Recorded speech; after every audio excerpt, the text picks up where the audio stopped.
Oi, aqui é o professor Jairo, responsável pela disciplina de banco de dados. Nessa nossa primeira videoaula, vou apresentar alguns dos conceitos que serão essenciais para o decorrer das nossas aulas da disciplina. São conceitos iniciais da área de banco de dados que serão utilizados durante todo o curso.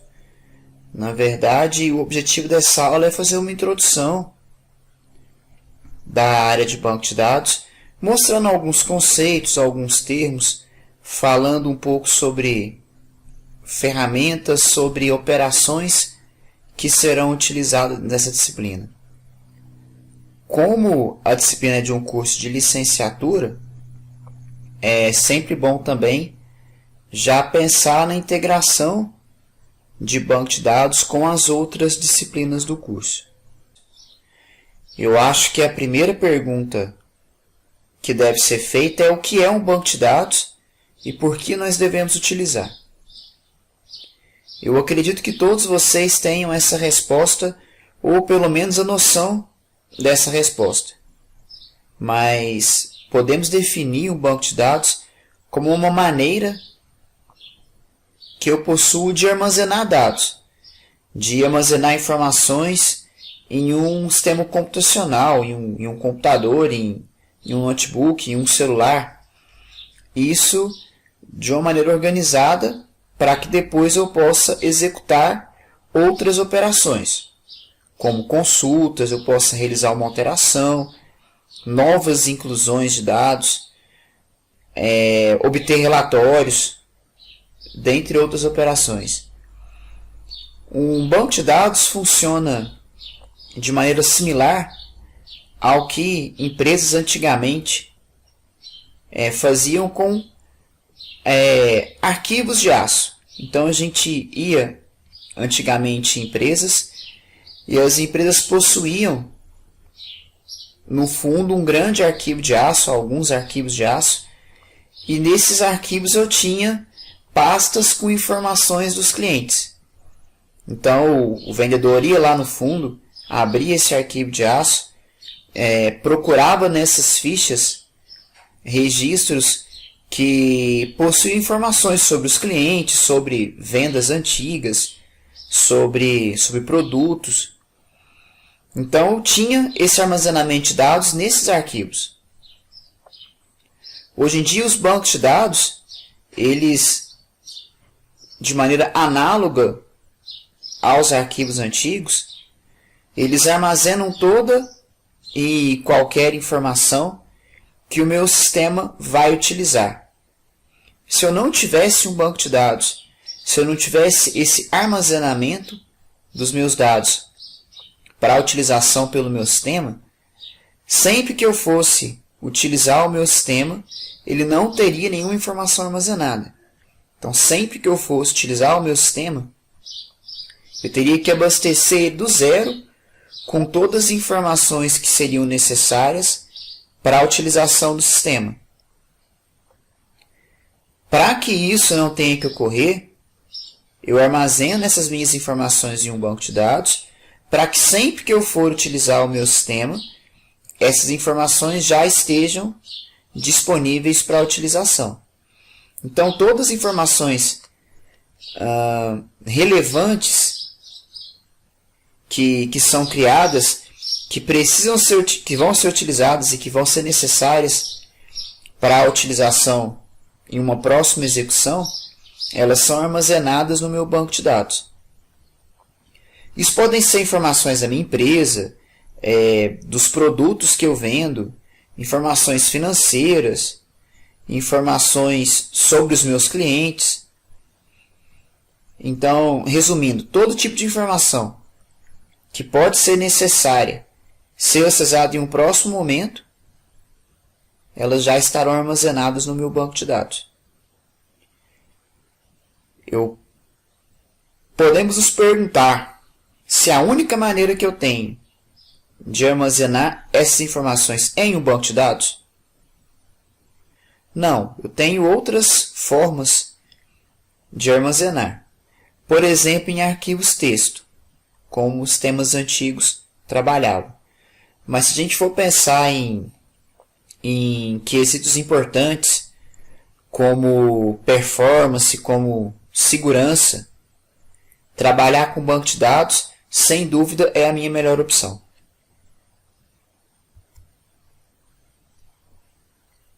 Um conceito interessante de ser esclarecido já no início da disciplina, e é um conceito que é bastante visto na literatura, é um conceito que é sempre mostrado nas primeiras aulas de banco de dados ou mesmo nas primeiras aulas de um curso de informática. É a diferenciação entre dados e informação. Eu não sei se vocês já viram esses conceitos em outras disciplinas do curso. Mas dados são valores, são elementos que, quando analisados de maneira isolada, eles não têm nenhum valor. Dados eles são nada mais que a forma primária, a matéria-prima da informação. Digamos, a informação não tratada. Dados, no meu sistema, isoladamente, eles não têm significado, eles não transmitem uma mensagem, eles não representam algum conhecimento. Por exemplo, se eu tenho no meu sistema, em algum local, armazenado o nome Jairo, isso não tem valor, não quer dizer nada, porque não é uma informação, eu não sei o que quer dizer esse dado que está lá armazenado. Se eu tenho um número no sistema 1528,5, ele não representa nada. Por outro lado, se esse dado foi processado, ele ganha um significado. Porque a informação é isso, são dados processados e que têm um significado. Diferentes dos dados, as informações do meu sistema elas podem ser utilizadas para eu tomar decisões. Porque elas têm um significado que é associado, que ele é deduzido do meu conjunto de dados. Por exemplo, voltando no meu número, 1528,5. É um dado. Agora ele passa a ser uma informação a partir do momento que eu sei que ele refere-se, por exemplo, a uma venda que eu realizei na minha empresa.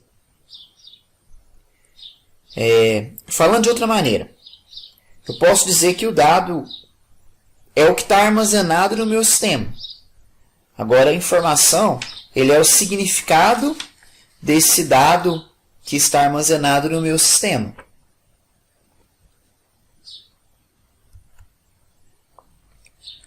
Um conceito de banco de dados tirado da literatura, um conceito antigo, porém clássico, porém completo para a definição de banco de dados, é esse no nosso slide.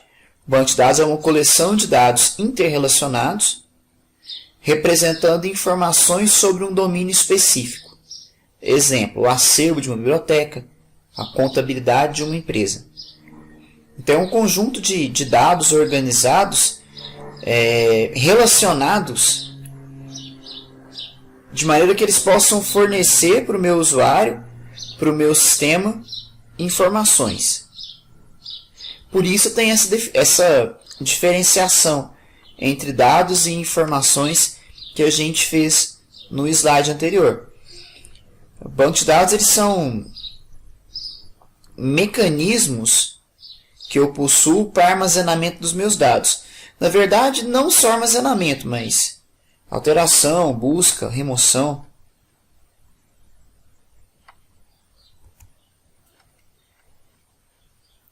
Existem vários tipos de banco de dados. Hierárquico, rede relacional, objeto relacional, orientado a objeto, dentre outros modelos.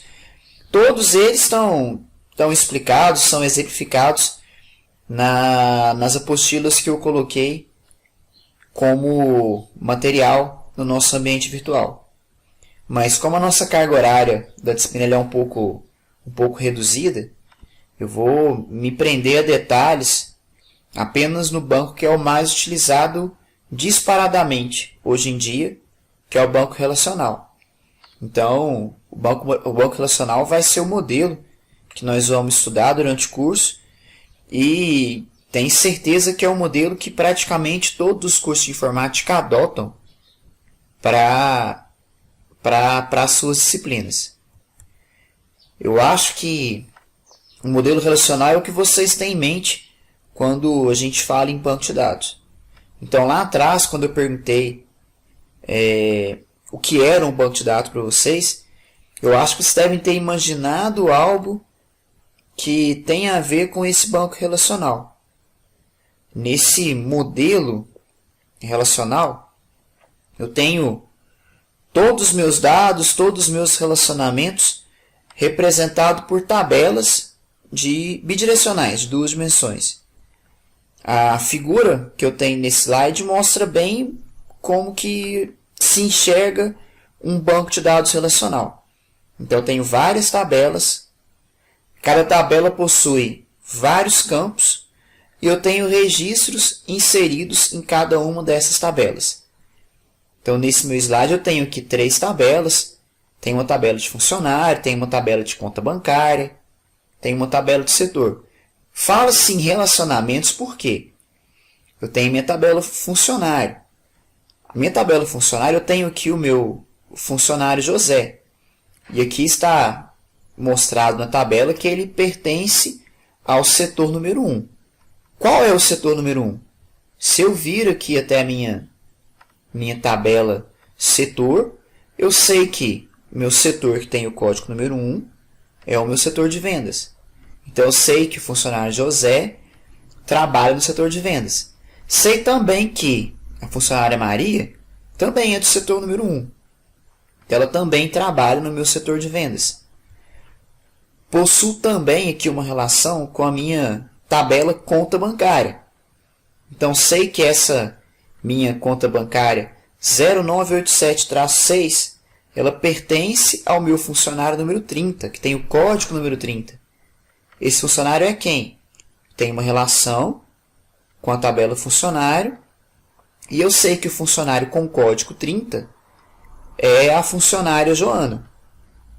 Então, tenho que essas relações entre as minhas tabelas.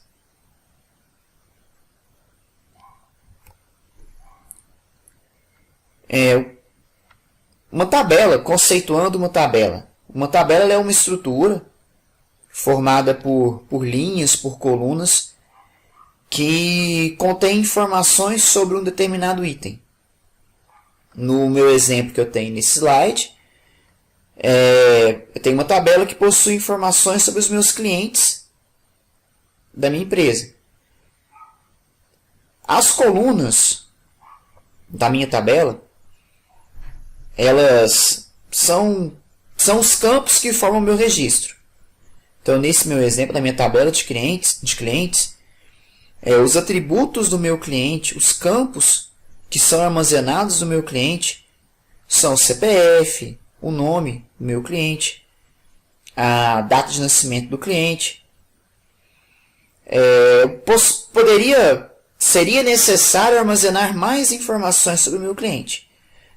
Isso aqui é só um exemplo. Teriam outras informações relevantes que eu poderia armazenar sobre o meu cliente também. Duas considerações importantes. Quando eu tenho a minha tabela de clientes, quando eu tenho a minha tabela com vários campos, eu preciso que, obrigatoriamente, um desses campos ele tem um valor único. Ou seja, em um desses campos, os meus registros não podem ter o valor repetido. Por exemplo, na minha tabela de clientes, eu posso ter 2 clientes que tenham o nome Carlos. Eu posso ter 2 clientes que tenham a mesma data de nascimento. Porém, eu não posso ter 2 clientes que tenham o mesmo CPF. Certo? Porque esse meu CPF ele é um valor que é um valor único que cada registro possui. Esse campo que tem esse valor único, ele é chamado de campo-chave da minha tabela. Nós vamos falar muito sobre campos-chave de tabela, sobre chaves de tabela, que é um conceito essencial para ser trabalhado nas outras aulas também. Outra consideração, eu posso ter um dos meus campos, eu posso ter um dos meus campos com valor vazio, se a minha tabela permitir isso, se a minha estrutura estiver configurada para permitir isso. Eu posso ter aqui diversos registros armazenados na minha tabela de cliente e eu posso ter em algum campo um conteúdo vazio.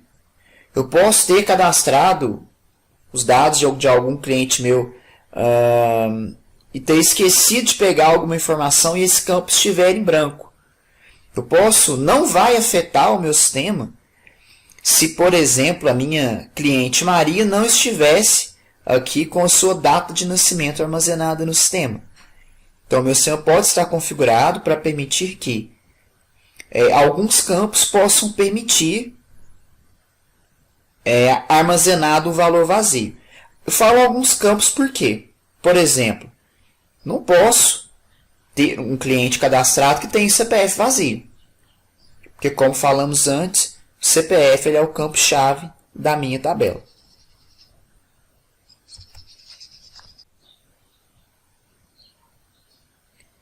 Falamos agora sobre um conceito muito importante para a nossa disciplina, que é o conceito de SGBD. Então, o Sistema Gerenciador de Banco de Dados. Um SGBD, ele não é um banco de dados, mas ele é um complemento ao banco de dados. Tem um grupo de programas que servem para interação com os dados do meu banco.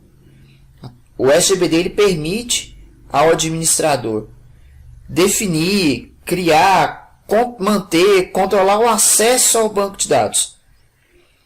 O SGBD ele é essencial, principalmente quando eu tenho uma grande quantidade de usuários ou quando a minha base de dados do meu banco ela é muito grande.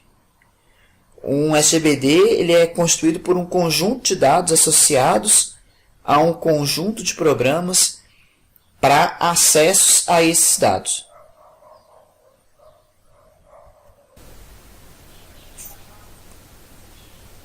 Nós vamos citar agora algumas vantagens de se trabalhar com um SGBD. Na verdade, existem várias outras vantagens descritas na literatura de banco de dados e vou falar aqui, eu vou citar apenas algumas delas. Se vocês tiverem interesse, queiram consultar o nosso material no ambiente virtual, vocês vão ver que as apostilas lá disponíveis elas vão citar várias outras vantagens. Vou citar algumas delas e vamos conversar um pouco sobre apenas essas. A primeira seria a facilidade no gerenciamento dos meus bancos. Porque eu posso, com o SGBD, centralizar esse gerenciamento em um único ambiente. Tendo um SGBD, eu posso ter diversos bancos na minha máquina, mas a minha interface para gerenciamento desses bancos é uma só. Isso vai tornar mais fácil para o administrador do banco executar as operações de manutenção, de gerenciamento dos meus bancos. Então, para eu poder criar novas tabelas, excluir informações, realizar consultas, gerenciar permissões nos meus diferentes bancos, eu vou ter apenas uma interface para executar todas as minhas operações. Isso através de uma interface que ela é amigável ao meu administrador do banco. Se eu não tivesse um SGBD, eu teria que manipular o meu banco através simplesmente de comandos no meu modo texto. Quando eu tenho um SGBD, eu tenho uma interface gráfica já amigável para poder gerenciar o meu banco. A segunda vantagem seria evitar a redundância e a inconsistência dos meus dados. O que seriam esses conceitos? Redundância ela é quando eu tenho a mesma informação armazenada em vários locais diferentes. O ideal é que eu tenha a mesma informação armazenada em apenas um lugar. Quando eu tenho a minha informação armazenada em vários locais, eu tenho uma maior possibilidade de encontrar um erro, que seria o quê? Ter informação armazenada em vários locais com valores diferentes. Quando eu tenho essa informação em dois locais e essa informação não tem o mesmo valor, eu posso dizer que a minha informação está inconsistente. Então esse seria o meu conceito de inconsistência de dados. A terceira vantagem seria manter a integridade dos dados. Manter a integridade significa impedir que ocorram alterações não autorizadas no meu banco de dados. Então, alterações que não são autorizadas, que não são esperadas, que não foram planejadas, elas podem fazer com que o meu banco tenha informações incorretas. Portanto, fazer com que o meu banco perca a sua integridade. Segurança reforçada com controle de acesso e concorrência. A implementação de um controle de acesso, ela faz com que cada usuário que tem acesso ao meu banco, ele tenha acesso apenas a alguns bancos, a algumas tabelas que são configuradas para que ele tenha esse acesso. Então eu tenho aqui uma palavra-chave que ela seria privacidade. Eu sempre tenho que garantir a privacidade ao meu banco de dados. Então essa privacidade faz com que eu tenha um usuário que esteja configurado para que ele tenha acesso apenas a determinados bancos, apenas a determinadas tabelas. E quem faz isso é o meu SGBD. Agora, o controle de concorrência já é importante para que eu possa gerenciar o meu acesso a bancos que sejam multiusuários. Hoje em dia, todos os bancos que eu trabalho são multiusuários. O que são bancos multiusuários? São bancos que podem ser acessados por diferentes usuários ao mesmo tempo.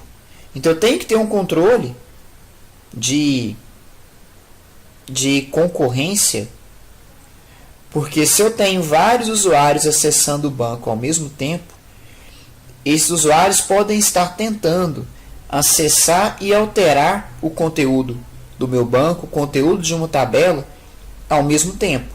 Então eu preciso fazer esse meu gerenciamento de concorrência para poder possibilitar essa utilização do meu banco por vários usuários ao mesmo tempo. Sem dúvida nenhuma, um SGBD ele oferece como uma das suas principais vantagens oferecer uma melhor performance para acesso aos meus dados.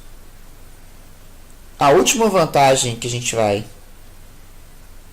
descrever nesse slide é a possibilidade de realizar operações de backup e de restauração dos meus dados via SGBD. Eu acredito que vocês já tenham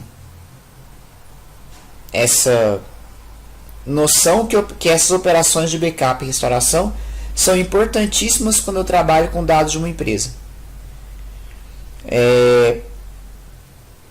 O maior patrimônio de uma empresa é a sua informação, são as suas informações. O transtorno que uma empresa possui de perder o seu banco de dados, de perder a sua base de dados, ele é imensurável.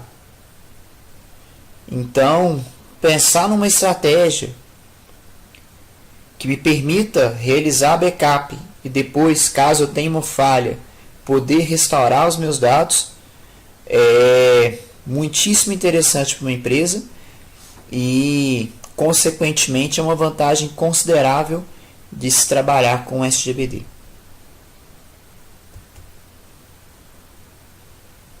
Agora, eu vou citar aqui alguns dos principais bancos de dados existentes atualmente para utilização e falar um pouquinho sobre cada um deles. Começo aqui com o MySQL. Eu acredito que vocês já devam ter ouvido falar, porque ele é um dos sistemas de gerenciamento de banco de dados mais populares do mundo. Fiz uma consulta antes de gravar essa aula, antes de elaborar o nosso material, e vi que existem mais de 10 milhões de instalações de MySQL no mundo. Ele é amplamente utilizado na internet por servidores de hospedagem de páginas tanto de pequeno, médio ou até mesmo de grande porte. Porque ele é um banco de dados que é conhecido pela sua facilidade de uso, pela interface simples para a utilização e porque ele é compatível com praticamente todos os sistemas operacionais. Então eu posso trabalhar com Windows, posso trabalhar com diversas versões do meu Windows, posso trabalhar com Linux, diversas distribuições do meu Linux, porque ele é compatível com esses sistemas.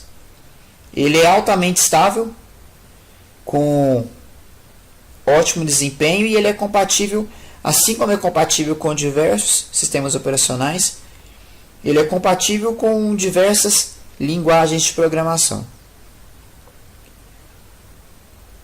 O MySQL ele é um software livre, ao contrário de outros concorrentes que nós vamos citar posteriormente nos nossos slides.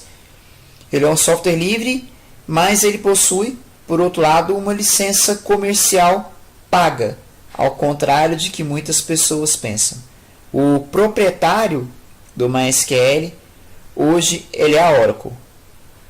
Os valores para licenciamento desse banco, ao contrário dos valores do Oracle, não são valores altos. Então, são valores baixos comparados a outros bancos que a gente vai citar posteriormente. E geralmente é dito que é gratuito porque o provedor ele embute no serviço de hospedagem do banco, da página que a empresa está contratando, ele já embute nisso o valor da licença. Então o usuário fica com essa falsa impressão que ele é gratuito, mas não é. Então quando eu trabalho profissionalmente, o meu desenvolvedor que vá montar o seu próprio servidor de hospedagem, ele deve se preocupar com adquirir essa licença para poder legalizar a utilização do banco.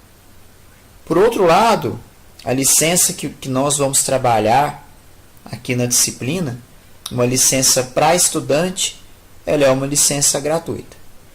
Vocês vão ver nos outros slides que praticamente todos os bancos eles possuem licenças para estudantes que são gratuitas. Na maioria das vezes, essas licenças elas são limitadas, elas não possuem tantas funções como as licenças pagas, mas para o aluno poder trabalhar com essa licença gratuita, mesmo limitada, é muito interessante. Segundo banco que nós vamos falar é o PostgreSQL. O Postgre ele é um SGBD de código aberto, ele é objeto relacional de código aberto, e nos últimos anos foi o banco de dados que mais cresceu. Hoje em dia muitas empresas trabalham com o PostgreSQL porque ele é um banco que ele é confiável e também é compatível com a maior parte dos sistemas, com a maior parte das linguagens de programação existentes. Então, cada dia mais as empresas existem empresas que têm migrado os seus dados para PostgreSQL, principalmente pela reputação que o Postgre possui de integridade, de confiabilidade, de adequação a padrões. E Outra vantagem que eu posso colocar aqui, que ao contrário do MySQL, o Postgre ele é um software que ele é gratuito, tanto para o ponto de vista comercial, quanto para estudantes. Então, para quem quiser depois instalar para testar, eu acho que vale a pena. Então, instalem a interface de gerenciamento do Postgre, o pgadmin, que é super fácil de se operar, é intuitivo, é bem bacana. Não vai ser o banco que nós vamos trabalhar na nossa disciplina, nós vamos trabalhar com o MySQL, mas para quem tiver curiosidade em conhecer, vale a pena, instala o Postgre, instala o pgadmin e façam os seus testes. Firebird. O Firebird ele é um banco de dados que também possui o código aberto e ele é totalmente gratuito também, tanto para utilização comercial quanto para utilização acadêmica. Ele é um banco seguro, um banco estável, que ele está no mercado há muito tempo. Eu acho que há mais de 20 anos o Firebird está no mercado. E ele foi criado a partir de um banco, que não sei se vocês já ouviram falar, um banco mais antigo, que é esse Interbase, de uma empresa bastante conhecida chamada Borland. Hoje em dia o Firebird ele ainda é bastante utilizado, principalmente para aplicações desktop, principalmente aqui no Brasil. O Brasil é um dos países que mais utiliza ainda o Firebird. Então, para quem quiser utilizar, instalem o Firebird. A interface para gerenciamento do Firebird é baixada separadamente, chamada de Flame Hobby. Vocês vão achar isso facilmente na internet, em site de downloads. Eu já trabalhei bastante com Firebird, com o Flame Hobby em sistemas na linguagem Delphi, e é bem tranquilo de se operar, então vale a pena para quem tiver um tempinho e queira conhecer. Hoje o líder de utilização entre banco de dados, utilizado por empresas de grande porte, empresas que têm um grande orçamento, é o Oracle. O Oracle ele possui diversas versões pagas e cada uma dessas versões possui diferentes funcionalidades que são oferecidas. Então tenho diferentes limites de equipamento, diferentes limites de tamanho do banco. Então a empresa que contrata, que tem interesse em contratar o Oracle, ela deve fazer uma pesquisa sobre as versões que são oferecidas para ver qual delas se encaixa à sua necessidade e também, principalmente, qual versão encaixa-se no seu orçamento. Essas versões pagas elas possuem todo um suporte do desenvolvedor. Então, trabalhar com esse banco pago pode valer a pena por esse suporte, desde que a empresa analise direito qual é a sua, qual versão se encaixa melhor à sua realidade. O Oracle possui uma versão que é a Oracle Express, que é gratuita para estudantes, então caso alguém queira instalar, mas ela possui bastante limitações. Então eu posso criar um banco apenas de um tamanho bem reduzido e eu posso utilizar esse banco em apenas uma CPU. Então, para quem tenha interesse em testar o Oracle, procure no nosso Google pelo Oracle Express e vocês vão poder fazer download tranquilo, gratuito, e poder utilizar com essas limitações. Outro banco de dados também muito conhecido, também muito utilizado, é o SQL Server, de uma empresa que vocês com certeza conhecem, que é a Microsoft. Da mesma maneira que o Oracle, o SQL Server ele possui versões pagas e também possui uma versão gratuita, que é o SQL Server Express. que é para estudantes, e também tem essa limitação do tamanho do banco que eu posso criar. Então, como se trata de uma ferramenta Microsoft, caso alguém tenha interesse em instalar para conhecer, pesquisem por SQL Server Express. Eu posso considerar nessa minha lista de bancos também o Axis, o Microsoft Axis, que eu creio que vários de vocês conheçam.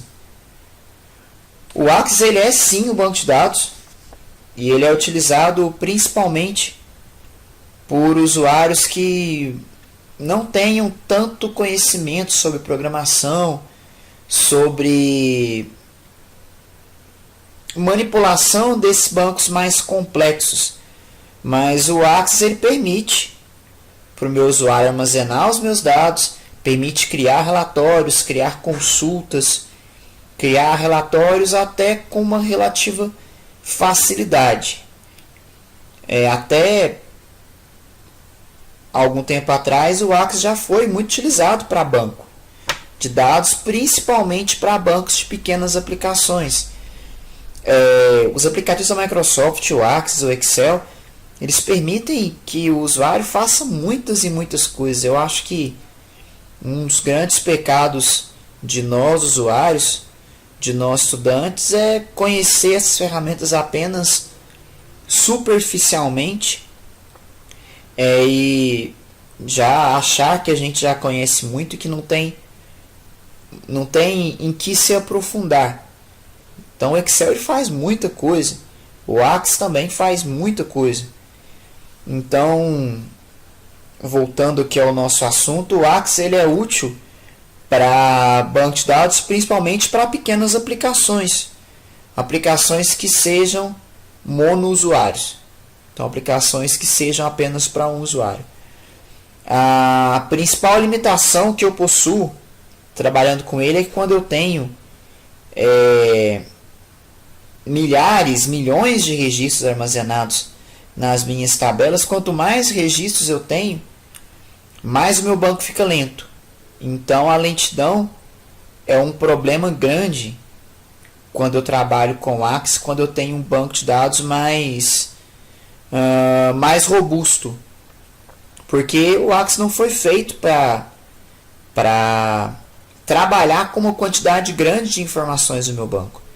Mesmo porque, para trabalhar com bancos mais robustos, com bancos de grande porte, a Microsoft desenvolveu um outro SGBD que nós vimos no slide anterior, que é o SQL Server.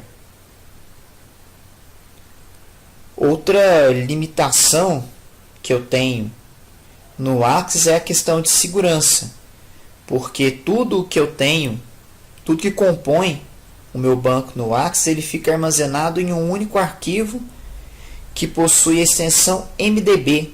Vocês devem ter visto esses arquivos por aí já. E ter tudo em um arquivo só não é seguro. Eu tenho uma maior possibilidade de encontrar um problema caso eu tenha uma falha de segurança, caso o meu arquivo seja corrompido. Então não é uma vantagem ter tudo armazenado em um arquivo apenas desse formato MDB. Uma pergunta que muita gente faz, que vocês podem pensar, falei aqui, apresentei diversos bancos, e aí? Qual é o melhor banco? Qual é o banco que a minha empresa deve utilizar?